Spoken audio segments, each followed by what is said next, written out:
What is the time? You are unable to tell. Turning your wrist over, the hour and minute hands are in position, the second hand ticking away, and yet you are unable to decipher what these positions mean. Numbers and letters swim upstream from your computer monitor. With a light shake of your head, the soft glow of the monitor pulses, activating a responsive throb behind your eyes, fusing with the buzzing light overhead. Sleep, if only. Not here. This is not the sleep place. The sleep place is a train ride away, several floors up. The sleep place also holds the dream place, or rather, the dreaming device. Was dreaming device an appropriate term for her? You toiled all night to complete her, assembled her, untangled her wire's nest, combed through her dizzying amount of settings. And now the thought of her is humming in the back of your brain. Until you clock out, you have to put out of your mind the fact that she, is in the center of the sleep place, injected, jacked in, hibernating. Her existence doesn't feel real. Did you dream of the dreaming device?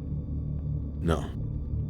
The numbers in your bank account have swum away, never to return. Absorbed by the dreaming device. Once you jack in, will others have already moved on? Is she as good as they say? It isn't easy to quell the uneasy desperation, the front-loaded cost, the interest payments to come, the disclaimers about her success. More numbers and letters with no concrete meaning until actualized in the form of pained drudgery. No, you must not think about it. Thinking is how you got here. Think only of the jungle.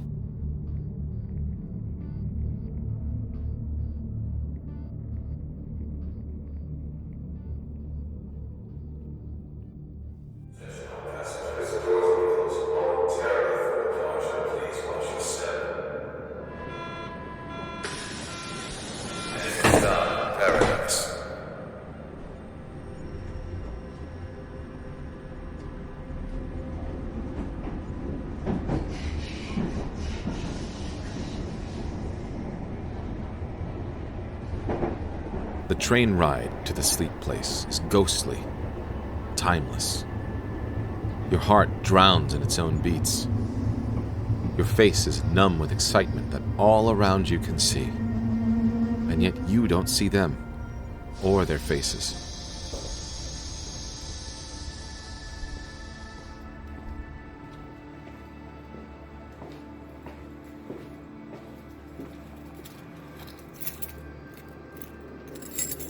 When you open the door to the sleep place, you rediscover her with your eyes. Her sensors begin to swirl, scintillate over her endless curves. She exhales a seductive hiss. Or was it a whir of parts inside of her, moving and locking into place? Crescents of light flash over the tops of her, colliding with tangerine slices of the sun slumping below the veranda. You put down your bag, shed your jacket, your watch, your shoes, your socks. You stop in front of her, and yet you dare not touch her. As if to delay some hidden pleasure, you step away from her to make an early dinner. No television. A plain meal and perfect silence. The sensors glisten with irregular pattern, as if speaking in Morse.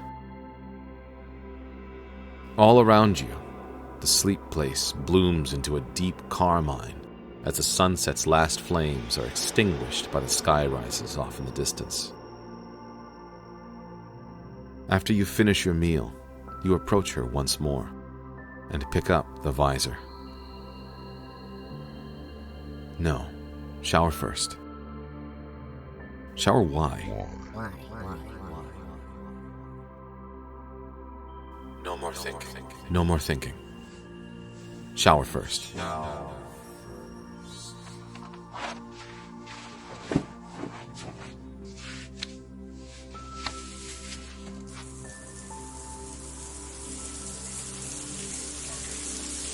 Think only of jungle humidity and its verdant throes.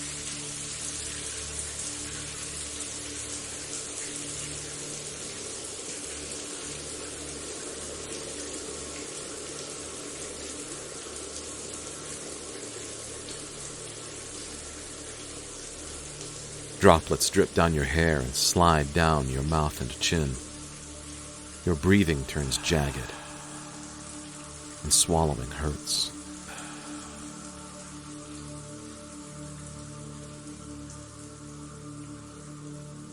In a clean shirt and underwear, you slowly lower yourself into her and sink into her leather embrace. You don the visor. Air hisses from it, and the visor firmly grips your temples.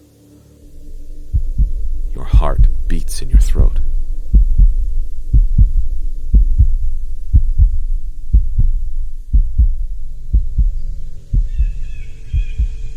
Jungle. The moss. Damp skin. Is it possible to feel? Is it dependent on your creative effort? Were you not known for being the exact opposite of imaginative?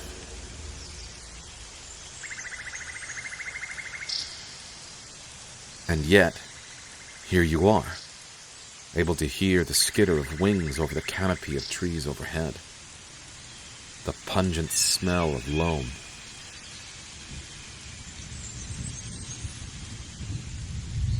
A light flashes in front of your eyes, and your vision expands into a clean white space. Hovering before you is her name, Imogen. Touch me to continue.